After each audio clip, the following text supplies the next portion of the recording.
تازه خبر کابل هوایي ډګر کې د درنو ډزو راپورونه ترلاسه شوي دي.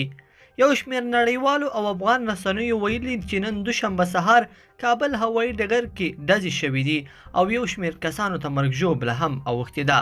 پر خواله رسنیو یوه ویډیو هم لاس په لاس کېږي چې پکې د 3 کسانو مړي پر ځمکه پراته دي او ګڼ شمېر کسان منډې وهي. لا هم روښانه نه ده چې مرګ ژوبله د چا لخوا اړول شوي، خو امریکایي سفارت منلي چې د دوی ځواکونو یوازې د خلکو د ګڼې ګوڼې د ختمولو لپاره هوایي ډزې کړي دي. بل خوا امریکا سفارت ویلي کابل هوایي ډګر خواته مه راځئ.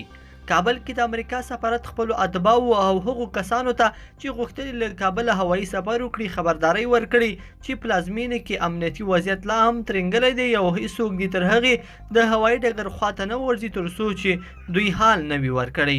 وروستي راپورونه ورکول شوي دي چې د کابل نړیوال هوایي ډګر دا مهال په بشپړه توګه د امریکایي ځواکونو په کنټرول کې دی او بهرنیو او افغان وګړو د ایستلو چاره دوام لري.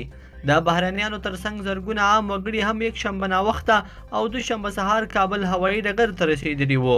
پر خواله رسنیو خپرې شوې ویډیوګانې ښایي چې زرګونه هم په ګډوډۍ او منډې وهي او هڅه کوي چې دغه کسان الوتکې ته وخیژېږي. بلخوا طالبان وایي د کندهار هوایي ډګر یې هم ونیوه. وسلوالو طالبانو دوشنبه سهار په یوه اعلامیه کې اعلان کړی چې د کندهار هوایي ډګر یې هم نیولی دی.